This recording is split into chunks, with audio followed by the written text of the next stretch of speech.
Assalamualaikum warahmatullahi wabarakatuh. Perkenalkan, nama saya Tahani Altufati dari Universitas Tengku Umar yang mengikuti program Permatasari di Universitas Maritim Raja Ali Haji. Nah, hari ini saya akan sedikit membahas tentang komunikasi dan advokasi kebijakan. Nah, komunikasi apa sih? Komunikasi merupakan salah satu cara untuk menyampaikan pesan baik secara verbal maupun non-verbal kepada penerima pesan. Nah, komunikasi secara verbal sendiri seperti kita tahu itu yang biasanya kita komunikasi secara face to face gitu, secara lisan ataupun bisa juga secara tulisan gitu. Nah, sedangkan komunikasi verbal itu biasanya seperti kayak raut muka kita, gerakan tangan, geleng-geleng kepala, dan masih banyak yang lainnya. Nah, komunikasi juga penting. Kenapa penting? Penting adanya yang namanya kontrol gitu. Kenapa penting adanya kontrol? Karena untuk meminimalisir hal-hal yang tidak diinginkan dalam berkomunikasi. Gitu. Misalnya dalam penggunaan sosial media. Nah, dalam sosial media ini kayak misalnya ini, hate speech ya. Nah, dalam hate speech ini kayak merupakan salah satu gangguan yang tidak menerapkan etika dalam berkomunikasi. Terus juga minim yang namanya kayak batasan dalam berkomentar gitu dalam sosial media. Nah, komunikasi itu juga penting yang namanya kebatasan gitu. Jadi nggak harus bebas sebebas-bebasnya, itu nggak bisa juga gitu. Nah, habis itu ada teori Laswell. Teori Laswell ini apa sih? Teori Laswell ini merupakan salah satu teori yang paling terkenal di antara teori komunikasi yang lainnya. Nah, teori Laswell ini komunikasi adalah sebuah proses penyampaian pesan yang dilakukan melalui media kepada komunikan yang menimbulkan efek tertentu. Nah, teori ini sering kita jumpai di para presenter yang biasanya dipakai gitu, atau di para berita-berita gitu, biasanya sering ada gitu. Nah, pesan ini disampaikan untuk menjawab pertanyaan-pertanyaan gitu. Ya, misalnya kayak dari who, kayak misalnya siapa yang menanyakan pertanyaan, terus abis itu say what, itu kayak menunjuk kepada siapa atau isinya itu seperti apa, abis itu in which atau channelnya, maksudnya channel di sini tuh media apa yang dipakai gitu, atau saluran apa gitu untuk mengirim pesan tersebut gitu. Nah, abis itu to whom itu kayak kepada siapa yang menerima pesan ini, abis itu kayak terakhir itu ada in what atau efeknya gitu dari yang ditimbulkan dari pesan tersebut gitu. Nah, selanjutnya ada komunikasi yang tidak efektif. Nah, komunikasi itu pasti kayak apa aja sih yang bikin komunikasi itu nggak efektif gitu. Kayak misalnya ini, komunikasi yang pertama itu tidak mengatakan secara langsung. Nah, tidak mengatakan secara langsung ini, dia kayak ini, dari mulut ke mulut gitu. Kayak misalnya contohnya seperti ini, si A menyampaikan pesan kepada si B, si B menyampaikan pesan kepada si C. Si C menyampaikan pesan kepada si D. Terus begitu aja, dan akhirnya kayak pesannya itu nggak efektif gitu. Nanti kalau misalnya ditanya, pasti tadi kamu menyampaikan pesannya apa? Si A ngomongnya si ini, yang si E tadi ngomongnya begini gitu. Jadi nggak nyambung gitu. Itu termasuk tidak efektif. Nah, habis itu kedua ada satu arah. Nah, satu arah ini kayak maksudnya satu arah di sini tuh kayak satu orang ini lebih banyak bicara dibandingin yang satunya lagi lawan bicaranya, sang komunikannya gitu. Ini juga nggak bagus kalau bisa dua-duanya harus sama-sama berbicara gitu.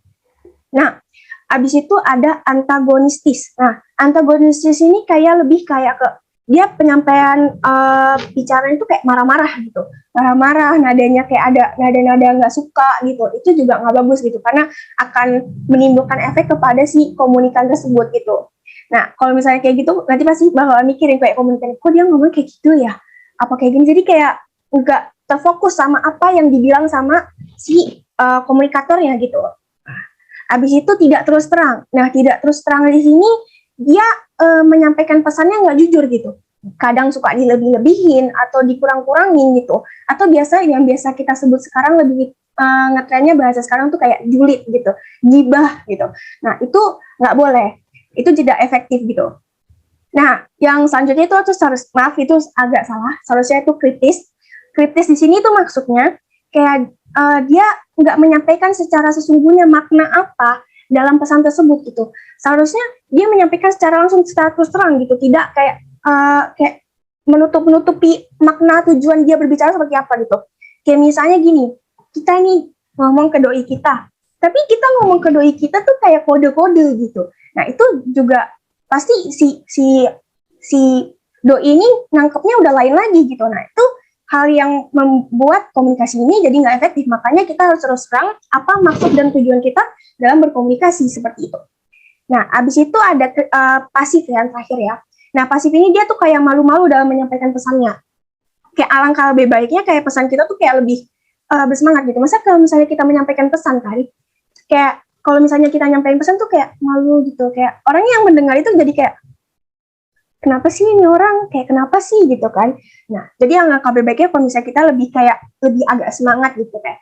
Biar orang yang mendengar kita tuh juga kayak, oh iya, iya gitu. Nah, selanjutnya, dari komunikasi yang tidak efektif juga ada komunikasi yang efektif itu seperti apa. Pertama itu seperti kayak langsung. Nah, emang komunikasi itu banyak jenisnya ya. Mulai dari yang secara cuma chatan, atau video call, atau gimana. Cuman dari semua itu alangkah lebih baiknya dan lebih bagusnya, itu emang komunikasi secara langsung gitu. Kayak to the point lah istilahnya. Kayak face to face juga gitu. Terus dia juga menerangkannya tuh nggak ragu-ragu lah, istilahnya secara lisan gitu.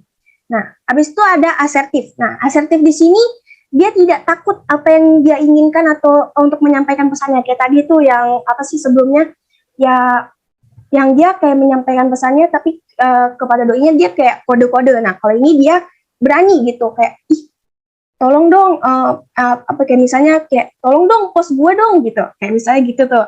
Nah, itu juga termasuk to the point ya. Maksudnya dia berani gitu menyampaikan makna dan tujuan dia tuh apa istilah pesan itu. Habis itu yang ketiga tuh yang jelas gitu. Nah, jelas di sini tuh dia menyampaikan pesannya itu tidak bertele-tele gitu, tidak bertele-tele dan menggunakan bahasa yang jelas gitu. Jadi mudah dimengerti sama sang komunikannya. Dan kalau misalnya kayak gitu juga untuk meminimalisir hal-hal yang tidak diinginkan atau mungkin jadi kayak ngantuk juga dengarnya atau gimana gitu. Oke, lanjut yang keempat itu ada terbuka. Nah, di sini itu tidak ada pesan yang disembunyikan lah istilahnya. Nah, habis itu yang di sini ada dua arah selanjutnya. Nah, dua arah di sini maksudnya itu adalah jadi dua-duanya tuh seimbang antara komunikan sama komunikator gitu. Yang satu ngomong banyak, yang satu juga harus ngomong banyak. Yang satu mendengarkan, yang satu juga harus mendengarkan gitu. Jadi seimbang lah istilahnya. Nah, habis itu secara lisan. Nah, kayak tadi saya bilang tadi yang langsung, nah, kayak menyampaikan kata-katanya itu jelas gitu, gagasan-gagasannya itu apa aja gitu, kayak secara lisan atau enggak, itu semuanya harus terstruktur gitu, istilahnya. Kayak langsung lah, maksudnya apanya tuh to the point gitu, nggak bertele-tele gitu. Oke, selanjutnya ada advokasi. Nah, advokasi sendiri merupakan suatu tindakan yang mengarah kepada pembelaan, memberi dukungan, atau rekomendasi berupa dukungan yang aktif. Nah, dia ini juga termasuk dalam bentuk upaya untuk mempengaruhi kebijakan publik dengan melakukan berbagai macam pola komunikasi yang persuasif gitu, atau persuasif itu komunikasi persuasif yang bersifat kayak mengajak atau kayak mempengaruhi kepercayaan atau sikap perilaku dan lain-lain. Nah, habis itu advokasi di sini juga dapat diartikan sebagai suatu rangkaian komunikasi yang strategis dan dirancang sedemikian rupa dalam jangka waktu yang tertentu gitu. Nah, baik secara individu atau kelompok yang membuat keputusan suatu kebijakan tersebut untuk menguntungkan masyarakat gitu atau orang banyak, khalayak banyak gitu.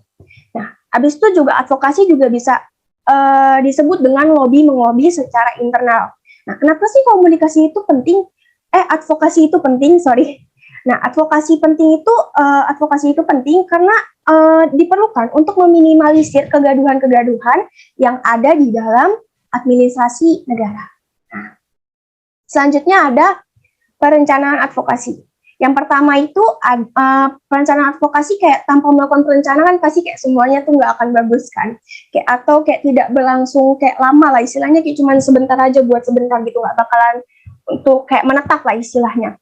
Nah, kayak harus ada studi kelayakannya. Kalau untuk undang-undang nih biasanya kayak menggunakan aspek akademiknya gitu.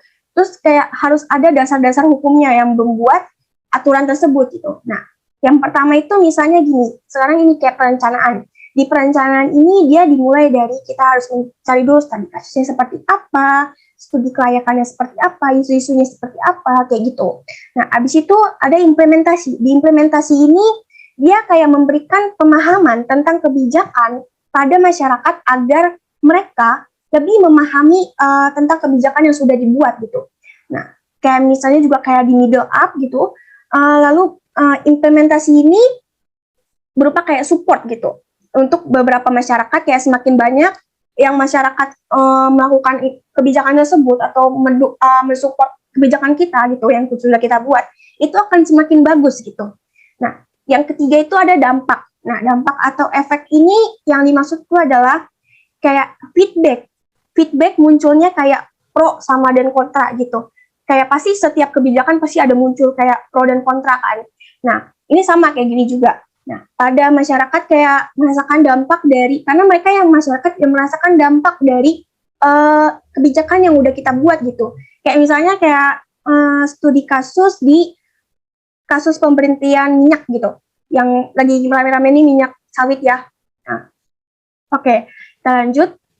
Selanjutnya ada tolak ukur isu strategis dalam advokasi. Nah, di sini itu yang pertama ada aktual. Nah, aktual di sini itu adalah maksudnya adalah isu terhangat gitu. Isu terhangat atau isu yang mungkin bakalan diangkat gitu. Nah, selanjutnya itu ada urgensi. Nah, urgensi itu kayak seberapa mendesak isu tersebut harus dilakukan gitu atau harus diselesaikan seperti itu. Nah, habis itu ada relevan. Relevan atau relevansi itu harus disesuaikan dengan kebutuhan kita. Nah, habis itu ada dampak. Dampaknya ini lebih kayak dampak positif kah atau gimana kah, terus bisa disesuaikan nggak sama visi misi kita gitu. Nah, habis itu yang kelima itu ada kesesuaian. Nah, kesesuaian di sini maksudnya itu masyarakat bisa berpartisipasi nggak dalam masalah ini gitu. Habis itu yang terakhir itu ada sensitivitas. Nah, sensitivitas ini lebih kayak keamanan dari dampak-dampak yang sudah terjadi gitu dari suatu kebijakan gitu. Oke, selanjutnya adalah prinsip lobby melobi. Nah, dalam prinsip lobby melobi ini, yang pertama tidak emosional maupun arogan. Ya pasti, kalau misalnya dalam komunikasi atau misalnya dalam kerja kelompok aja gitu ya, itu kan nggak boleh kita, jangan sampai kita kayak marah-marah gitu, karena ya kan menimbulkan hal yang tidak nyaman ya antara satu sama lain gitu. Habis itu tidak menguasai forum. Nah, maksud di sini tidak menguasai forum ini semuanya harus seimbang gitu. Jangan sampai pihak forum sebelah itu menguasai rapat misalnya, tidak menguasai rapat, dan jangan sampai juga forum kita menguasai rapat juga. Kalau bisa harus seimbang gitu, harus sama-sama banyak ngomong, kayak sama-sama banyak partisipasinya gitu. Habis itu tidak merasa paling benar atau memaksakan kehendak dan tidak sombong. Nah, habis maksud di sini tuh lebih kayak kan dalam suatu forum itu banyak orangnya ya, entah berapa kepala gitu, isi kepala pun orang beda-beda gitu kan. Makanya apa yang menurut kita benar belum tentu menurut orang itu juga benar gitu. Apa yang menurut kita salah belum tentu menurut orang itu salah gitu. Jadi kita tidak bisa memaksakan kehendak kita itu ini benar gitu, ini benar, udah ini aja benar gitu. Itu nggak bisa ya, karena pasti juga kayak akan menimbulkan percecokan juga di dalam forum tersebut gitu. Terus abis itu tidak boleh mengemis di sini kayak misalnya meminta jabatan gitu, kayak dia kayak speak kayak deket-deketin, kayak ya main di belakang lah istilahnya kalau misalnya kayak gitu kan, itu juga nggak boleh gitu. Nah, terus abis itu terakhir ini ada jangan lobby tanpa bawa alat gitu. Kayak misalnya gini, ada suatu properti, ada suatu kayak penjual properti lah istilahnya, penjual properti. Mereka kan alat mereka itu adalah kayak brosur, terus alat-alat yang lain kayak tentang spek-spek rumah atau segala macam gitu. Tapi terus mereka datang ke customer gitu, menjelaskan, iya nih kayak gini-gini rumahnya begini-begini. Pas diminta, coba lihat dong mana brosurnya, nggak dibawa brosurnya sama si penjual properti rumah tersebut. Kan aneh gitu ya, jangan sampai ini bakalan fatal banget gitu. Kalau orang pengen, kan namanya juga orang jualan kan, pasti butuh yang namanya alat tersebut gitu untuk kayak memberi lebih jelas gitu, kayak meyakinkan kepada customer tersebut gitu, kalau misalnya emang ini gitu yang kita tawarkan seperti ini gitu. Jangan sampai seperti itu, kurang ya. Baik, sekian dari saya, kurang lebihnya mohon maaf. Assalamualaikum warahmatullahi wabarakatuh.